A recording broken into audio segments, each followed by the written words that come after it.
मान सिंह ने इस मौके पर कहा कि पार्टी ने उनको एक बड़ी जिम्मेदारी दी है। लोगों की तवक्कात है अगर आम आदमी पार्टी इख्तियार में आई तो हम लोगों के लिए काम करेंगे। उन्होंने क्या कुछ कहा है आइए आपको दिखाते हैं। पंजाब लिए एक बहुत बड़ा दिन है, जिस तरह सीएम साहब ने कहा। बड़ी देर तो तुहाडे भी क्वेश्चन उठ रहे सी कि कौन अगे आऊगा, कौन अगे आऊगा।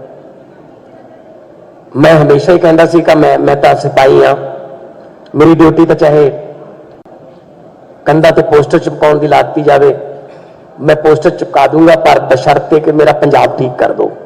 पार्टी ने जिम्मेदारी दी, प्लस जिहड़ा लखां लोगों ने मेरे ते विश्वास किया, सो मेरी डबल जिम्मेदारी बन गई तो मैं डबल हौसले नाल काम करूंगा।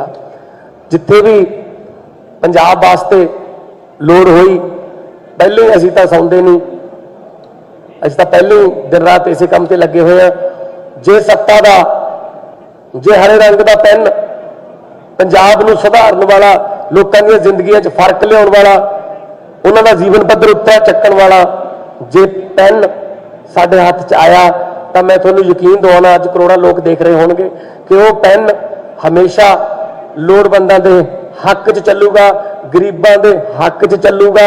वो किसी चेले चपटियां दे या चमचियां दे हक च नहीं चलूगा, वो लोकां दे हक च चलूगा।